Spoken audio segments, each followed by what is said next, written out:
Hello students, welcome back to my new video. आज हम एक फेमस पोएट ईस्किलस की लिखी एक फेमस एंशिएंट ग्रीक ट्रेजेडी के बारे में डिस्कस करेंगे जिसका नाम है प्रोमीथियस बाउंड। सबसे पहले हम द पोएट ईस्किलस के बारे में बात करेंगे। एस्किलस प्राचीन यूनान के महान दुखांत नाटककार थे।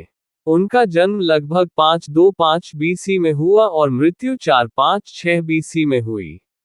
उन्हें फादर ऑफ ग्रीक ट्रेजेडी कहा जाता है। उन्होंने लगभग 70-90 नाटक लिखे, जिनमें से केवल 7 नाटक आज पूर्ण रूप में उपलब्ध हैं। उनके प्रसिद्ध नाटकों में प्रोमीथियस बाउंड, एगामेम्नोन और द लाइबेशन बेरर्स शामिल हैं। उनके नाटकों में न्याय, भाग्य, देवताओं की शक्ति और मानव संघर्ष जैसे विषय प्रमुख हैं। अब हम प्रोमीथियस बाउंड टाइटल का अर्थ क्या है इसके बारे में बात करेंगे। प्रोमीथियस बाउंड का अर्थ है जंजीरों में बंधा हुआ प्रोमेथियस या बंधन में बंधा प्रोमेथियस। ये शीर्षक बिल्कुल उपयुक्त है क्योंकि नाटक में प्रोमीथियस ने मनुष्यों की भलाई के लिए देवताओं से आग चुराकर उन्हें दी। इस अपराध के कारण ज़्यूस उसे एक ऊंचे पहाड़ पर लोहे की जंजीरों से बांध देता है। पूरा नाटक प्रोमीथियस के इसी बंधन, कष्ट, साहस और अन्याय के विरुद्ध उसके संघर्ष पर आधारित है। अब हम इसका समरी के बारे में बात करेंगे। नाटक प्रोमीथियस बाउंड की शुरुआत में क्राटोस और बिया, जो ज़्यूस के सेवक हैं, कैद किए गए प्रोमीथियस और मन न होने पर भी साथ आए हेफेस्टोस को स्किथिया के ऊंचे पहाड़ पर ले जाते हैं। क्राटोस ज़्यूस की शक्ति और कठोर आदेशों का प्रतीक है। वह हमेशा ज़्यूस की आज्ञा मानता है और किसी की बात नहीं सुनता। बिया ज़्यूस की हिंसा और बल का प्रतीक है। क्राटोस हेफेस्टोस से कहता है कि वह प्रोमीथियस को पहाड़ की चट्टान से मजबूती से बांध दे। इसका कारण यह है कि प्रोमीथियस ने देवताओं से आग चुराकर मनुष्यों को दे दी थी। यह ज़्यूस के अनुसार बहुत बड़ा अपराध था। इसलिए ज़्यूस चाहता है कि प्रोमीथियस को कड़ी सजा मिले ताकि वह ज़्यूस की शक्ति को स्वीकार करे और मनुष्यों की मदद करना छोड़ दे। हेफेस्टोस प्रोमीथियस को बांधना नहीं चाहता क्योंकि प्रोमीथियस उसका अपना रिश्तेदार है। उसे अपने ही परिवार के सदस्य के साथ ऐसा कठोर व्यवहार करना अच्छा नहीं लगता। लेकिन हेफेस्टोस कहता है कि ज़्यूस के आदेश का पालन करना उसकी मजबूरी है। इसलिए वह मन न होने पर भी प्रोमीथियस को पहाड़ की चट्टान से लोहे की जंजीरों से बांध देता है। हेफेस्टोस प्रोमीथियस से कहता है कि अब कोई इंसान तुम्हारी मदद नहीं कर सकेगा। तुम्हें अकेले ही धूप, ठंड, हवा और बारिश जैसी कठिन परिस्थितियों में दुख सहना पड़ेगा। वह ये भी कहता है कि अभी तुम्हें बचाने वाला कोई पैदा नहीं हुआ है। तुम्हें ये सजा इसलिए मिल रही है क्योंकि तुमने मनुष्यों से बहुत प्रेम किया और उनकी मदद की। तुमने उन्हें आग देकर उनकी जिंदगी बेहतर बनाई, लेकिन यही काम ज़्यूस को पसंद नहीं आया। इसलिए ज़्यूस ने प्रोमीथियस को दंड दिया है। अब वह पहाड़ से बंधा रहेगा, बिना सोए, बिना आराम किए और बिना झुके, जब तक ज़्यूस स्वयं उसे आज़ाद करने का निर्णय नहीं लेता। क्राटोस हेफेस्टोस को डांटता है और कहता है कि प्रोमीथियस पर दया करना बेकार है। अब उसकी मदद कोई नहीं कर सकता। हेफेस्टोस दुखी होकर कहता है कि उसे अपनी आग से जुड़ी कला पर अफसोस है। वह चाहता है कि यह कठिन काम किसी और को मिला होता, उसे नहीं। तब क्राटोस कहता है कि ज़्यूस के अलावा कोई भी देवता पूरी तरह स्वतंत्र नहीं है। सभी देवताओं को ज़्यूस के आदेश मानने पड़ते हैं। इसलिए केवल ज़्यूस ही सच में आज़ाद है। हेफेस्टोस ये बात समझता है, लेकिन फिर भी उसके मन में प्रोमीथियस के लिए दया बनी रहती है। वह प्रोमीथियस से माफी मांगते हुए उसे पूरी तरह जंजीरों से बांध देता है। इसके बाद क्राटोस, बिया और हेफेस्टोस वहां से जाने लगते हैं। जाते जाते क्राटोस फिर से प्रोमीथियस का मजाक उड़ाता है और उसका अपमान करता है। अब प्रोमीथियस पहाड़ पर अकेला जंजीरों से बंधा हुआ है। वह अपनी इस दुखद स्थिति को स्वीकार नहीं कर पा रहा है। वह सोचता है कि उसने मनुष्यों की भलाई के लिए आग दी और उन्हें कई तरह की कलाएं, हुनर और ज्ञान सिखाया जिससे उनका जीवन बेहतर हुआ। फिर भी उसे इन अच्छे कामों के बदले इतनी कठोर सजा मिली। अब उसे इस ऊंचे पहाड़ पर अकेले रहकर केवल दुख और कष्ट सहने हैं। तभी प्रमीथियस को दूर से किसी के आने की आवाज सुनाई देती है। वह डरकर कहता है, जो भी आ रहा है, मुझे उससे डर लग रहा है। कुछ समय बाद ओकनिड्स समुद्र देव ओकनोस की बेटियां एक पंखों वाले रथ में वहां आती हैं। उन्हें प्रमीथियस की हालत पर बहुत दया आती है। वे कहती हैं, इतनी कठोर सजा देखकर किसका दिल नहीं पिघलेगा। प्रमीथियस उन्हें बताता है कि यह सब ज़्यूस के आदेश से हुआ है। तब वे उससे पूरी कहानी सुनाने को कहती हैं।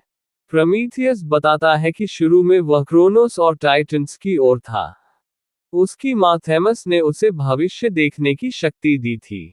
इसलिए उसे पहले से पता था कि यह युद्ध केवल ताकत से नहीं, बल्कि बुद्धि और चतुराई से जीता जाएगा।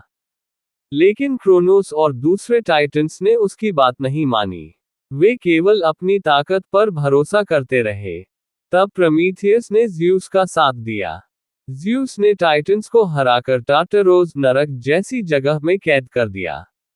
युद्ध जीतने के बाद ज़्यूस ने सोचा कि वह पूरी मानव जाति को समाप्त कर देगा। लेकिन प्रमीथियस ने मनुष्यों पर दया की। उसने उन्हें आग दी और जीने की आशा दी, जिससे वे नष्ट होने से बच गए।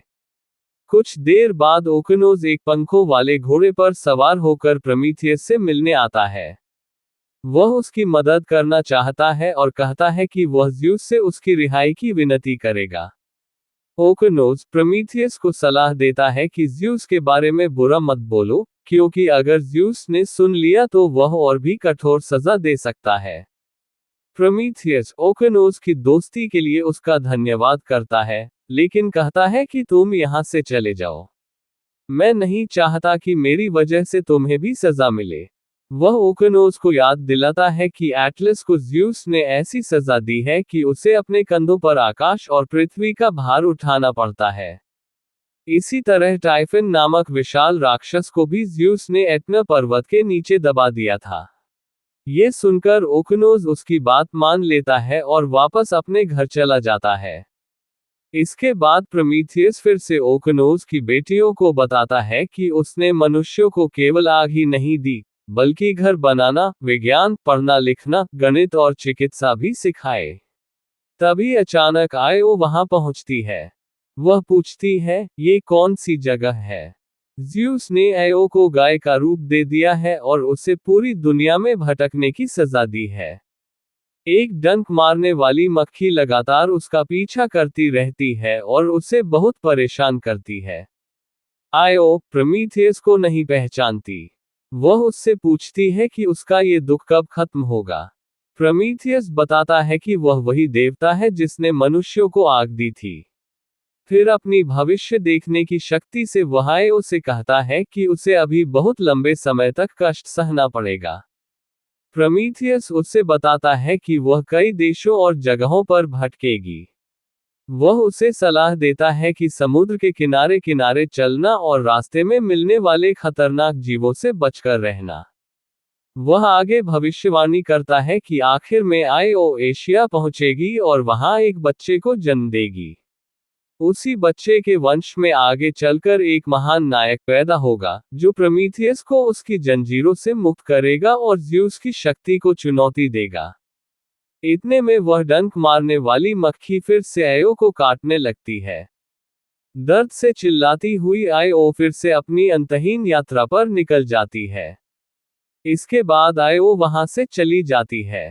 तभी हर्मीज, जो ज़्यूस का पुत्र और देवताओं का संदेशवाहक है, वहां आता है। ज़्यूस ने प्रमीथियस की बातें सुन ली थीं। इसलिए उसने हर्मीज को भेजा ताकि वह प्रमीथियस से उस भविष्यवाणी का रहस्य जान सके, जिसमें ज़्यूस के भविष्य के विवाह और उसके पुत्र का उल्लेख है। हर्मीज प्रमीथियस को आदेश देता है कि वह सब सच बता दे, लेकिन प्रमीथियस साफ मना कर देता है। हर्मीज कहता है कि तुम्हारा घमंड ही तुम्हें चुप रहने पर मजबूर कर रहा है। वह धमकी देता है कि अगर प्रमीथियस ने सच नहीं बताया, तो उसे और भी भयानक सजा मिलेगी। वह बताता है कि ज़्यूस पहाड़ पर बिजली गिराकर उसे चट्टानों के नीचे दबा देगा। फिर ज़्यूस का एक विशाल लाल रंग का ईगल हर दिन आकर उसका लिवर खाएगा। रात में उसका जिगर फिर से बन जाएगा और अगले दिन गरुड़ फिर उसे खाएगा। ये कष्ट तब तक चलता रहेगा जब तक कोई दूसरा देवता उसकी जगह ये सजा सहने के लिए तैयार न हो जाए। लेकिन प्रोमीथियस अपनी बात पर अडिग रहता है। वह कहता है, मैं उन सभी देवताओं से नफरत करता हूं जिन्होंने मेरी भलाई का बदला बुराई से दिया। हर्मीज वहां से चला जाता है। प्रोमीथियस को महसूस होता है कि अब उस पर और भी बड़ा संकट आने वाला है। वह पृथ्वी माता और आकाश से प्रार्थना करता है और कहता है, हे पृथ्वी माता और हे आकाश, तुम देख रहे हो कि मैंने कोई बुरा काम नहीं किया, फिर भी मुझे कितना अन्याय और दुख सहना पड़ रहा है। अब हम प्रोमीथियस बाउंड ट्रेजेडी की निष्कर्ष क्या है इसके बारे में बात करेंगे। ये नाटक साहस, त्याग, न्याय और मानवता का संदेश देता है। प्रोमीथियस मनुष्यों की भलाई के लिए कठोर यातनाएं सहता है, लेकिन अन्याय के सामने झुकता नहीं। नाटक ये सिखाता है कि सत्य और मानव कल्याण के लिए संघर्ष करने वाला व्यक्ति कठिन परिस्थितियों में भी अपने सिद्धांतों पर अडिग रहता है। ये था प्रोमीथियस बाउंड ट्रेजेडी की एक्सप्लेनेशन।